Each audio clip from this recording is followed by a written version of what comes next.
सुप्रभातम। सप्तम कक्षाया पंचम पाठय पंडिता रमाबाई। तो देखिए प्यारे बच्चों, आप अंगुली रखते चलो और आगे अपना पाठ को समझने की कोशिश करेंगे। आप स्त्री शिक्षाया क्षेत्रे अग्रगण्या पंडिता रमाबाई 1858 तमे ख्रीष्टाब्दे जन्म इलाहाबाद। स्त्री शिक्षा के क्षेत्र में अग्रगण्य अर्थात सबसे आगे वाली पंक्ति में पंडिता रमाबाई पंडिता रमाबाई है। उन्होंने क्या किया? 1858 ईस्वी को क्या लिया? जन्म लिया था। तस्या पिता अनंत शास्त्री डोगरे, माता च लक्ष्मीबाई आस्ताम। तस्या पिता, उनके पिता का नाम अनंत शास्त्री डोंगरे और माता का नाम लक्ष्मीबाई था। तस्मिन् काले स्त्री शिक्षाया स्थिति चिंतनीया आसीत्। तस्मिन् समय अर्थात उस समय की बात है कि उस समय जब उन्होंने जन्म लिया उस समय की बात है। तस्मिन् काले स्त्री शिक्षाया स्त्रियों की शिक्षा की जो स्थिति थी वो चिंतनीय थी अर्थात अच्छी नहीं थी, चिंताजनक थी। समझ में आ रहा नहीं आ रहा? अर्थात उनकी स्थिति कैसी थी? चिंतनीय, चिंताजनक थी। स्त्रीणाम कृते संस्कृत शिक्षणम प्राय प्रचलितम नास्ति। स्त्रियों के लिए उस जमाने में संस्कृत की जो शिक्षण पढ़ाई का कार्य था प्राय प्रचलिता नास्ति, उस समय प्रचलित नहीं था। किसका? ये पढ़ाई का कार्य था, तो उस समय महिलाओं को पढ़ाया नहीं जाता था। किंतु डोंगरे रूढ़िबद्धाम धारणाम, परंतु क्या होता है? डोंगरे ने क्या किया? रूढ़िबद्धाम धारणाम परित्यज्य स्वपत्नीम संस्कृतम अध्यापयत। परंतु डोंगरे साहब ने क्या किया? जो प्राचीन रूढ़िवादी जो परंपरा धारणा थी उसको छोड़ करके स्वपत्नी, अपने स्वयं की पत्नी को उन्होंने क्या किया? संस्कृतम अध्यापयत, संस्कृत शिक्षा का ज्ञान करवाया, संस्कृत उन्होंने पढ़ाई। तदर्थम से समाजस्य प्रतारणाम अपि असहत। तदर्थम एतत् अर्थम, इसके बाद जैसे इन्होंने अपनी घरवाली को, अपनी मैडम को पढ़ाया, उन्होंने क्या हुआ? तो पढ़ाते समय आप जानते हो उस ज़माने महिलाओं को पढ़ाना बड़ा मुश्किल था ना, बुरा लगता था। तो लोगों ने क्या किया? समाज के लोगों ने उसको प्रताड़ित किया। वाह, हैं क्यों पढ़ा रहा है? अर्थात लोगों की उस समय की सोच थोड़ी अलग थी, हटकी थी, तो उन्होंने विरोध किया होगा, प्रताड़ना सही इन्होंने। अनंतरम रमा अपि स्वमातु संस्कृत शिक्षा प्राप्त होती। अनंतरम, इसके बाद रमा ने क्या किया? रमाबाई ने भी स्वमातु अपने माता से संस्कृत शिक्षा प्राप्त होती, संस्कृत शिक्षा को प्राप्त किया। उन्होंने संस्कृत शिक्षा को अपनी माता जी से भी प्राप्त किया, संस्कृत अपनी मम्मी से भी पढ़ी। आप भी अगर आपकी मम्मी पढ़ी लिखी हो तो पढ़ सकते हो। आगे देखिए, कालक्रमेण रमाया पिता विपन्ना जाता।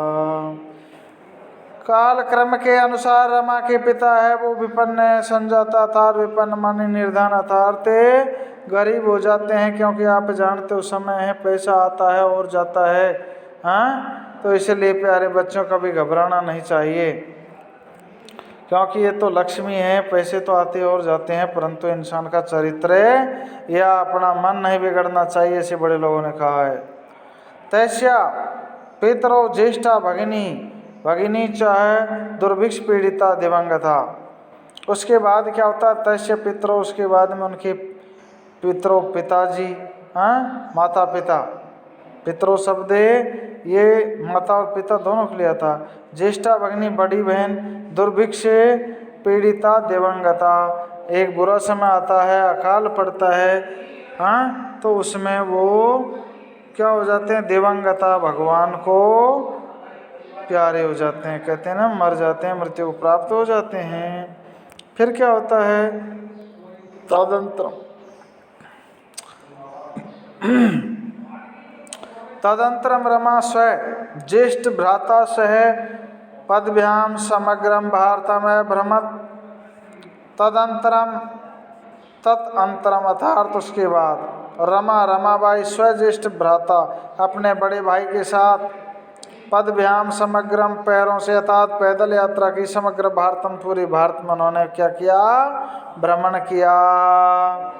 ठीक है, भ्रमण क्रमेशा कोलकाता प्राप्ता, घूमते घूमते भ्रमण करते हुए वो कहाँ जाते हैं, कोलकाता नगर में पहुँचे जाते हैं। और कलकत्ता नगर में पहुँच जाते हैं तो आगे क्या होता है, संस्कृत विदुषेण सह तत्र पंडिता, संस्कृत वेदुषेण सा तत्र पंडिता सरस्वती चेती उपाधि भ्याम विभूषिता। तो संस्कृत की जो विद्युता थी, संस्कृत की जो विदुषीपणे के गुण थे उन रमाबाई में, उनको देख करके वहीं पंडिता की और सरस्वती की इनको उपाधियों से विभूषित किया। तो जब जाके इनका नाम पंडिता, इनके नाम में पंडिता कब जुड़ा है, कलकत्ता में, क्योंकि संस्कृत की बहुत बड़ी विदुषी थी। विदुषी महिलाओं के लिए आता है और पुरुषों के लिए विद्वान शब्द आता है, ये आपको समझना है। फिर क्या होता है, तत्रैव सा ब्रह्म समाजेन प्रभाविता वेदाध्ययनम करो। तो वहाँ क्या होता है, उनका नाम पंडिता रमाबाई हो गया और वहीं फिर उन्होंने क्या किया, ब्रह्म समाज से ये प्रभावित होकर के वेदाध्ययनम वेदों का अध्ययन किया। ब्रह्म समाज से ये प्रभावित हो जाती है। आप भी अपने जीवन में किसी शिक्षक से या किसी अच्छे मित्र से या कोई रिलेशन में कोई भी अपना रिश्तेदार हो सकता है, उनसे प्रभावित होकर के कोई अच्छा रास्ता आप चयन कर सकते हैं।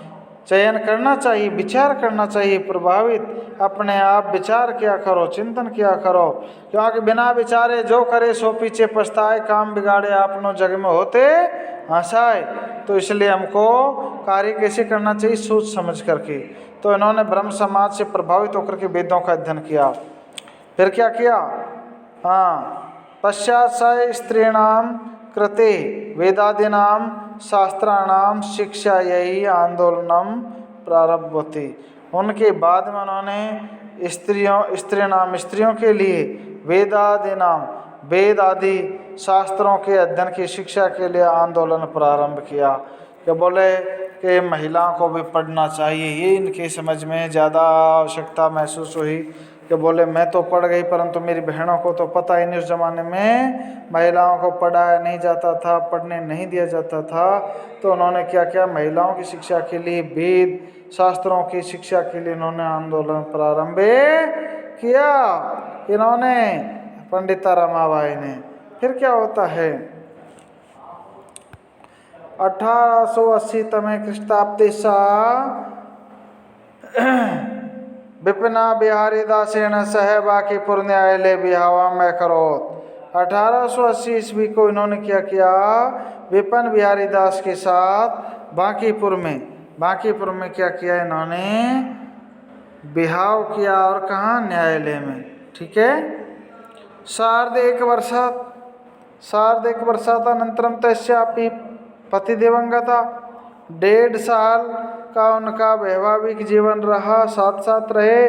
उनके बाद में उनके बाद में तस्या पति, उनके पति की मृत्यु हो जाती है। उनका दाम्पत्य जीवन भी थोड़ा ही दिया ईश्वर ने, 1.5 साल ही, मतलब वो साथ रह पाए। फिर क्या होता है प्यारे, समय की बलिहारी होती है, ईश्वर की गति को ईश्वर ही जानता है प्यारे बच्चों। तो देखते चलो आगे क्या होता है। तदंतरम सा पुत्र्या मनोरम्या सह जन्मभूमि महाराष्ट्रम प्रत्यागच्छत। तदंतरम उसके बाद सा वह पुत्र्या मनोरमा अपनी पुत्री मनोरमा के साथ अपनी जन्मभूमि महाराष्ट्र को वापस आ जाती है। उनको एक मनोरमा नाम की पुत्री की प्राप्ति होती है। नारीणाम नारीणां सम्मानाय शिक्षायै च सा स्वकीय जीवनम अर्पितवती। उन्होंने क्या किया? नारियों के सम्मान के लिए, उनकी शिक्षा के लिए स्वकीय जीवन में अपने जीवन को अर्पित कर दिया। किसके लिए? महिलाओं के लिए। ठीक है। हंटर शिक्षा आयोगस्य समक्षम, हंटर शिक्षा आयोग एक समिति थी, उसके समक्ष नारी शिक्षा विषय, नारी शिक्षा के विषय में सा स्वयं मतम प्रस्तुतवती। नारी शिक्षा के विषय में उन्होंने अपने स्वयं के मत को प्रस्तुत किया। सा उच्च शिक्षार्थम इंग्लैंड देशम गतवती, वो उच्च शिक्षा के लिए इंग्लैंड देश में गई। और तत्र ईसाई धर्म से स्त्री विषय के विचारई उत्तम विचारई प्रभाविता जाता। तो इंग्लैंड देश में जाकर के उन्होंने क्या किया? तत्र ईसाई धर्म से, वहाँ ईसाई धर्म के स्त्री विषय के विचार थे, उत्तम विचार थे, उनसे वो प्रभावित होती है। स्त्री विषयक विचारों से वो प्रभावित हुई। तो प्यारे बच्चों, क्या क्या किया उन्होंने आगे फिर पढ़ेंगे कल। यस।